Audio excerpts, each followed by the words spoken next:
સત કેવલ સાહેબ, પરમ ગુરુ પાઠશાલા સંકુલ, સત કેવલ વિદ્યા મંદિર સારસા. હું પંકજભાઈ પરમાર આજે ધોરણ 9માં ગણિત વિષયમાં આપણે જે યુક્લિડની ભાગની વાત કરી છે, યુક્લિડના પૂર્વ પ્રમેય જે પૂર્વ ધારણાઓ એની આજે અભ્યાસ કરશું. એનો અગાઉ જે અભ્યાસ કરી ગયા છે એના પૂર્વ ધારણાઓ, સ્વયં સત્યો, અને હવે આપણે એની વાત કરીશું સ્વાધ્યાય 5.1. સ્વાધ્યાય 5.1 નીચે આપેલા વિધાનોમાંથી કયા વિધાનો સત્ય છે અને કયા વિધાનો અસત્ય છે તે તમારા જવાબ માટે કારણો આપો. તો જોઈએ, પહેલું, એક બિંદુમાંથી પસાર થતી માત્ર એક રેખા દોરી શકાય. એટલે એક જ બિંદુમાંથી પસાર થતી હોય એવી માત્ર એક જ રેખા દોરી શકાય. તો સમજીએ, આ એક બિંદુ છે, એમાંથી આ એક રેખા દોરી, એમાંથી આ બીજી, આ ત્રીજી, ચોથી. તો શું એક જ રેખા દોરી શકીએ છીએ? ના. તો એવી કેવી કેટલી દોરી શકાય? અસંખ્ય. તો જો આપેલ વિધાન અસત્ય છે, કારણ કે એક બિંદુમાંથી પસાર થતી હોય તેવી અસંખ્ય રેખાઓ દોરી શકાય. બરાબર છે મિત્રો? કારણ કે એક બિંદુમાંથી અસંખ્ય રેખાઓ દોરી શકાય. તેના સૌથી સરળ ઉદાહરણ તરીકે પરસ્પર છેદતી રેખાઓ અથવા તો પરસ્પર લંબ હોય રેખાઓ લઈ શકાય. અહીં બે રેખાઓના અનન્ય બિંદુમાંથી બે રેખાઓ પસાર થાય છે. આગળ જોઈએ, બે ભિન્ન બિંદુઓમાંથી પસાર થતી અસંખ્ય રેખાઓ હોય છે. બે ભિન્ન બિંદુઓમાંથી અસંખ્ય રેખાઓ પસાર થાય તેવું આપણને કહે છે. તો આપણે અગાઉ જોઈ ગયા છે પૂર્વધારણા 1. તો પહેલી પૂર્વધારણામાં આપણે શું જોયું હતું કે એક બિંદુમાંથી બીજા બિંદુમાંથી પસાર થઈ શકે તેવી એક જ રેખા દોરી શકાય. તો અહીંયા શું કહે છે? બે ભિન્ન બિંદુમાંથી અસંખ્ય રેખા પસાર થઈ શકે. તેથી આપણું વિધાન કેવું થાય છે? અસત્ય. કારણ કે જો એવું થાય, તેવું હોય તો બે ભિન્ન બિંદુમાંથી અંતર કદી વ્યાખ્યાયિત ન કરી શકાય. અને વળી પૂર્વધારણા 1નો વિરોધાભાસ થાય છે. અને પૂર્વધારણા 1 શું કહેતા હતા કે એક બિંદુમાંથી બીજા બિંદુમાં થઈને પસાર થતી એક સીધી રેખા દોરી શકાય છે.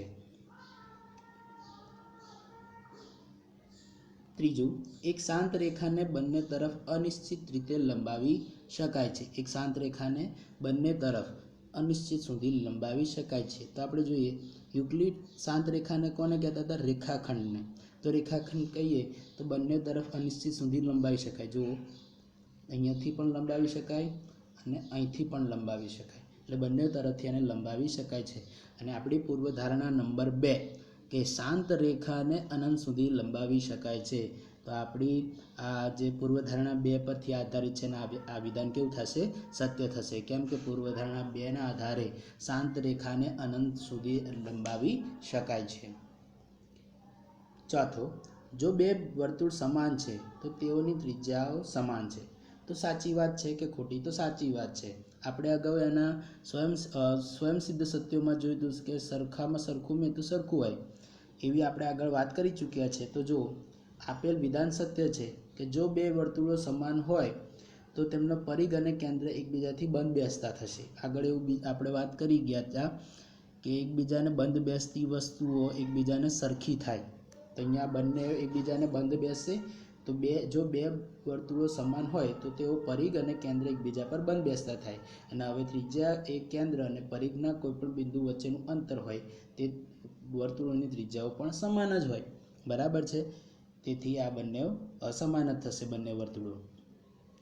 5મા નંબરમાં જોઈએ, નીચેની આકૃતિમાં AB બરાબર PQ, એટલે કે આ બે સરખા છે. PQ બરાબર XY, એટલે કે આ બે સરખા છે. તો પછી જો આ બંને સરખા અને આ બંને સરખા, તો પછી આ AB અને XY પણ સરખા થાય એવું આપણને કહે છે.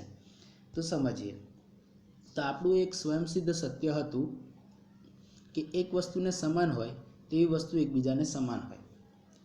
એક વસ્તુને સમાન હોય તેવી બીજી વસ્તુઓ એકબીજાને સમાન થાય. તો જોઈએ, તો એવું સ્વયંસિદ્ધ સત્ય એક હતું. તેથી આ શું થયું? સાચું થાય. તેથી આ વિધાન કેવું થયું? સાચું થયું. કેવી રીતે? તો AB અને XY એક જ વસ્તુ PX ને સમાન હોવાથી AB અને XY પણ સમાન થાય. કાં તો આપણે બંધ બેસ અને એટલે એક્સ એ બી બરાબર એક્સ વાય, કાં તો આપણે બંધ બેસતાની વાત કરીએ તો એક્સ વાય એ પી ક્યુ પર બંધ બેસે એટલે આ બે સરખા, અને પી ક્યુ આની ઉપર બંધ બેસે એટલે કે આ બે સરખા, તો આ બંને પણ સરખા થઈ ગયા, સીધી વાત છે. અને આપણું સ્વયંસિદ્ધ સત્ય એક પણ સાચું છે કે એક વસ્તુને સમાન હોય તેવી વસ્તુઓ એકબીજાને સમાન હોય એટલે કે ત્રણે ત્રણ એકબીજાને સમાન થશે. પ્રશ્ન નંબર 2, નીચે આપેલા પદોની વ્યાખ્યા આપો. શું તેના માટે કોઈ એવા પદો છે કે જે વ્યાખ્યાયિત કરવાની જરૂર છે? એ કયા છે અને તમે તેને કેવી રીતે વ્યાખ્યાયિત કરશો? તો અહીંયા નીચે આપણને સમાંતર રેખાઓ, લંબ રેખાઓ, રેખાખંડ, વર્તુળની ત્રિજ્યા અને ચોરસ આપ્યા છે. તેમની અંદર જો કોઈ એવા શબ્દો આવતા હોય તો એમને વ્યાખ્યાયિત કરવાની અહીંયા વાત કરે છે. તો જોઈએ પહેલી તો સમાંતર રેખાઓ. એક જ સમતલમાં આવેલી બે રેખાઓ પરસ્પર છેદે નહીં તો તેમને સમાંતર રેખાઓ કહેવાય. સમાંતર રેખાની વ્યાખ્યા શું છે કે એક જ સમતલમાં આવેલી હોવી જોઈએ એવી બે રેખાઓ જો એકબીજાને છેદે નહીં, ક્યારેય છેદે નહીં, એમને પાછળથી કહો કે આગળથી કહો, ગમે ત્યાંથી કહો, પણ એકબીજાને છેદે નહીં તો તે સમાંતર રેખાઓ કહેવાય. લંબ રેખાઓ, જે બે રેખાઓ પરસ્પર કાટખૂણે છેદે તેમને લંબ રેખાઓ કહેવાય. એટલે કે બંને રેખાઓ જ્યાં છેદે ત્યાં 90 અંશનો ખૂણો બનવો જોઈએ, અને કાટખૂણો એટલે 90 અંશનો ખૂણો. તો આ એક બીજી વાત આવી. રેખાખંડ કોને કહેવાય? તો રેખાના એવા ભાગને રેખાખંડ કહે છે જેને બે અંત્યબિંદુ હોય છે, અથવા તો રેખાનો એવો ટુકડો કે જેને બે અંત્યબિંદુ હોય છે. બરાબર છે? તો અહીંયા રેખાની વાત આવી ગઈ. વર્તુળની ત્રિજ્યા કોને કહેવાય? તો વર્તુળના કેન્દ્ર અને પરિઘ પરના કોઈ પણ બિંદુને જોડતા રેખાખંડને વર્તુળની ત્રિજ્યા કહીએ છીએ. મતલબ શું? તો જો આ છે વર્તુળનું કેન્દ્ર, આ છે વર્તુળ, બરાબર છે. હવે શું કહે છે? વર્તુળનું કેન્દ્ર અને આ છે વર્તુળનો પરિઘ, એ બંને વર્તી જે જોડાતી જે રેખાખંડ છે, એટલે કે આવી જેટલી રેખાખંડો મળે છે આપણને બધે, એને આપણે શું કહીશું? ત્રિજ્યા. અહીંયા શું કહે છે? વર્તુળની ત્રિજ્યાના માપને પણ વર્તુળની ત્રિજ્યા જ કહેવાય છે. બરાબર છે? ઓકે. 5મું, ચોરસ. જેની ચારેય બાજુઓ એકરૂપ હોય તથા ચારેય ખૂણા એકરૂપ થાય તેવા ચતુષ્કોણને ચોરસ કહેવાય. મતલબ કે ચારેય બાજુઓ એકરૂપ એટલે કેવા? સરખા. ચારેય બાજુઓ કેવી થાય? સરખી થાય, અને ખૂણા પણ એકરૂપ થાય, એટલે કે ખૂણા પણ જો દરેક સરખા હોય તો તેવો જે આકાર મળ્યો, જેવો ચતુષ્કોણ મળ્યો, એને કહેવાય ચોરસ. શું કહેવાય? ચોરસ. તો અહીંયા આપણને કેટલાક શબ્દો મળ્યા છે, જેમ કે કાટખૂણો, વર્તુળનું કેન્દ્ર, પરિઘ, ચતુષ્કોણ. તો આવા શબ્દો પણ આપણને અહીંયા મળ્યા છે, તો એમને પણ આપણે શું કરશું? વ્યાખ્યાયિત કરશું. તો જેમ કે કાટખૂણો, તો 90 અંશવાળા માપવાળા ખૂણાને કાટખૂણો કહે છે. એટલે કાટખૂણો કોને કહેવાય? કે જે ખૂણાનું માપ 90 અંશ હોય તેને આપણે કાટખૂણો કહેવાય. વર્તુળનું કેન્દ્ર, તો વર્તુળના સમતલમાં આવેલું એવું બિંદુ કે જેથી વર્તુળના દરેક બિંદુથી સમાન અંતરે હોય તેને વર્તુળનું કેન્દ્ર કહેવાય. જો ધ્યાનથી જુઓ કે વર્તુળ છે, આ વર્તુળ છે, એ વર્તુળની અંદર એવું બિંદુ કે જે વર્તુળના એટલે કે આ વર્તુળના દરેક બિંદુથી સમાન અંતરે આવેલું હોય. અહીંથી એટલે કે આ વર્તુળના બિંદુથી દરેક અંતરે સમાન અંતરે આવેલું હોય એવું બિંદુ એને કહેવાય વર્તુળનું કેન્દ્ર. પરિઘ, તો વર્તુળની પરિમિતિ ને પરિઘ કહેવાય. એટલે કે વર્તુળ જે છે, આ વર્તુળ એની જે આ જે ધાર છે, આ ધારની વાત, એની જે લંબાઈ છે એટલે કે પરિમિતિ, એને કહેવાય પરિઘ. ચતુષ્કોણ, એક જ સમતલમાં આવેલ બંધ આકૃતિ કે જેને 4 બાજુ અને 4 ખૂણા હોય. એક જ સમતલમાં આવેલી હોય આકૃતિ. માની લો આ એક આપણું મોબાઈલ જે અત્યારે જોઈએ છે, મોબાઈલ આપણું સમતલ છે. એ સમતલની અંદર એવી આકૃતિ કે જેને 4 બાજુ હોય અને એને 4 બાજુઓ હોય અને 4 ખૂણા હોય. બરાબર છે? જો કેટલા ખૂણા બને છે અહીંયા? 4, 1, 2, 3, 4 ખૂણા, અને કેટલી બાજુઓ છે? 1, 2 અને 3 અને 4. કેટલી બાજુ મળી? 4. તો એવા સમતલમાં આવેલી એવી બંધ આકૃતિ, જો બંધ છે, અંદર પેસી ગયો તો બહાર ના નીકળાય. બરાબર છે? એ સમતલમાં આવેલી બંધ આકૃતિ કે જેની 4 બાજુઓ અને 4 ખૂણા હોય તેને ચતુષ્કોણ કહેવાય. બરાબર છે? તો અહીંયા આપણે આ વ્યાખ્યાયિત કર્યા. હવે જોઈએ પ્રશ્ન નંબર 3. નીચે આપેલ બે પૂર્વધારણાઓનો વિચાર કરો. પહેલી પૂર્વધારણા, જો બે ભિન્ન બિંદુ એ અને બી આપ્યા હોય તો તેમની વચ્ચે હોય તેવું એક બિંદુ સી મળે. જો બે ભિન્ન બિંદુઓ એ અને બી આપ્યા હોય તો તેમની વચ્ચે હોય તેવું એક બિંદુ સી મળે. તો જો અહીંયા હા કહે છે. કેમ? તો કે આ પૂર્વધારણાઓમાં બે અવ્યાખ્યાયિત પદ બિંદુ અને રેખા આવેલ છે. બરાબર છે. તે એની આગળ વાત કરશું. તો પૂર્વધારણા એક દર્શાવે છે કે આપેલ બે ભિન્ન બિંદુઓ એ અને બી માટે એવું બિંદુ સી મળે કે જે રેખા એ બી પર એ અને બીની વચ્ચે હોય. બરાબર છે. પછી બીજી પૂર્વધારણા શું કહે છે કે એક રેખા પર ન હોય આવેલા, એક રેખા પર ન આવેલા હોય તેવા ઓછામાં ઓછા 3 બિંદુઓ મળે. તો શું કહે છે? હા, આ પૂર્વધારણા સુસંગત છે. તો કેવી રીતે? તો જોઈએ. પૂર્વધારણા 2 દર્શાવે છે કે આપેલ બે ભિન્ન બિંદુઓ એ અને બી માટે એવું ઓછામાં ઓછું એક બિંદુ સી મળે તો જ રેખા એ બી પર ના હોય. બરાબર. એના સિવાયનું ઓછામાં ઓછું એક એવું બિંદુ મળે તો જ એ રેખા પર આવે નહીં. પ્રશ્ન નંબર 4. જો એસી બરાબર બીસી થાય તેવું બિંદુ સી બિંદુઓ એ અને બીની વચ્ચે હોય તો સાબિત કરો એસી બરાબર 1/2 એબી. આકૃતિ દોરીને તેને સ્પષ્ટ કરો. તો જુઓ અહીંયા આપણે એક આકૃતિ દોરીએ છીએ કે એસી અને બીસી આ બંને સરખા છે. એસીનું માપ અને બીસીનું માપ સરખું છે. બરાબર. એવું આપણે અહીં આપેલું છે. એટલે કે એસી બરાબર બીસી તેવું બિંદુ સી બિંદુ એ અને બીની વચ્ચે હોય તેવું આપણે સાબિત કરવું છે. તો અહીંયા આપણે ઓલરેડી આપ્યું છે એસી બરાબર બીસી. હવે આપણે એક સ્વયંસિદ્ધ સત્ય જાણીએ છીએ કે સરખામાં સરખું ઉમેરીએ તો સરવાળો સરખો થાય. બરાબર છે. તો જો આ એક ભાગ એસી અને બીસી સરખા છે એમાં હું એસી એટલે કે બંનેમાં એસી સરખા છે એવું ઉમેરી દઉં. સરખો ઉમેરી દો. અહીંયા પણ એસી ઉમેરું, અહીંયા પણ ઉમેર્યું. બંને બાજુ સરખું ઉમેર્યું એટલે સ્વયંસિદ્ધ સત્ય પ્રમાણે સાચું છે કે બંનેમાં જો સરખું ઉમેરો, સરખામાં સરખું ઉમેરો તો સરવાળો સરખા થાય. એટલે આ સરવાળો સરખો થશે ને આ સરવાળો સરખો થશે.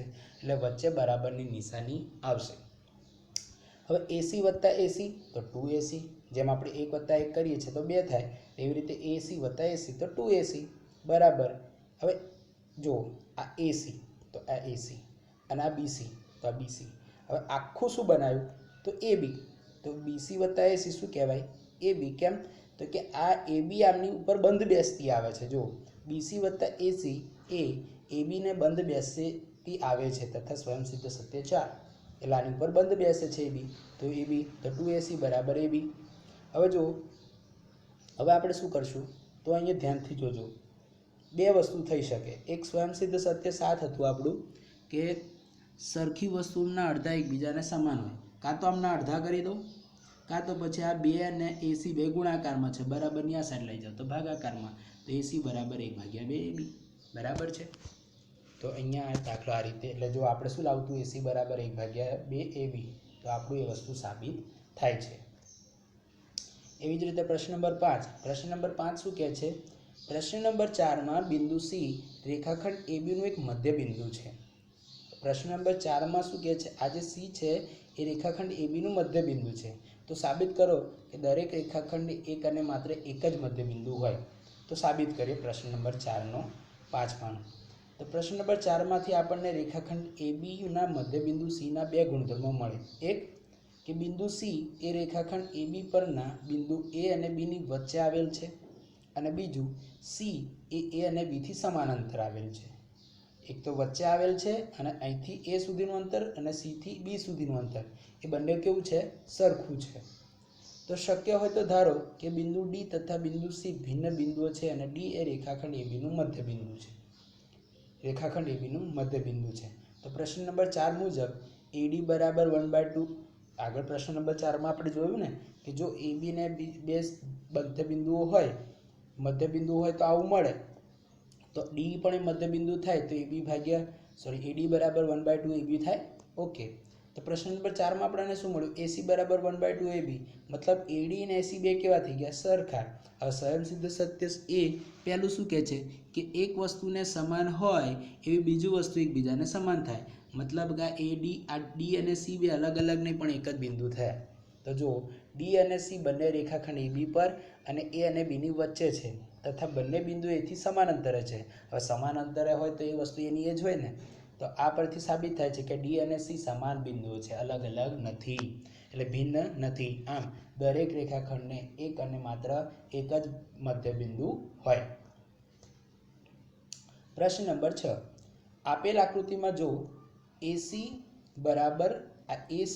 બરાબર બીડી હોય તો સાબિત કરો કે એબી બરાબર સીડી. જો એસી બરાબર બીડી થાય તો એબી બરાબર સીડી થાય. તો કેવી રીતે? તો સારું કરીએ. તો એસી બરાબર બીડી એટલું આપણાને આપેલું છે. હવે ધ્યાનથી જોઈએ તો જો એસી એટલે શું કહેવાય?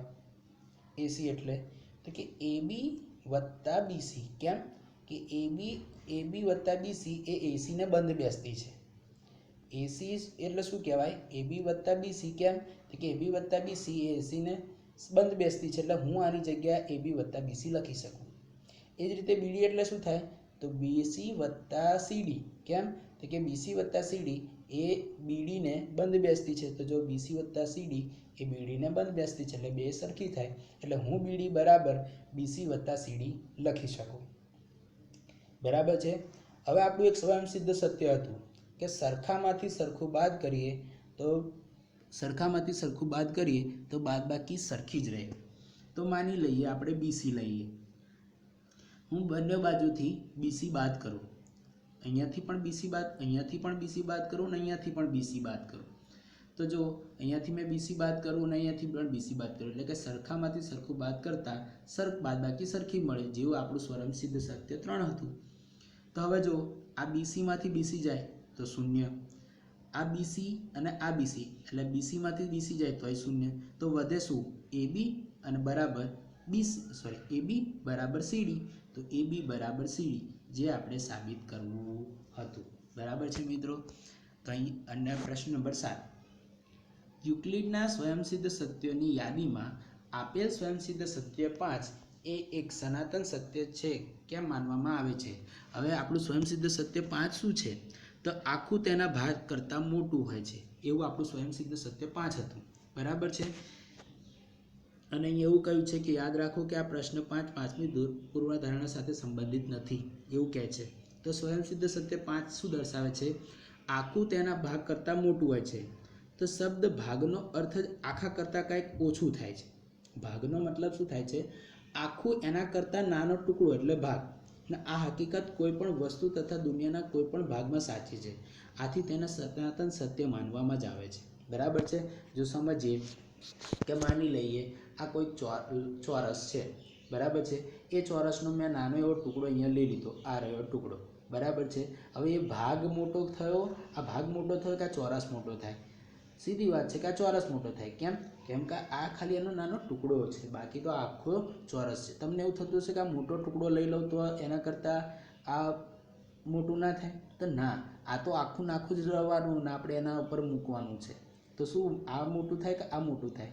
સીધી વાત છે, મોટો ચોરસ જ જે રહ્યો એ જ મોટો થાય, કે જે સનાતન સત્ય છે. બરાબર છે.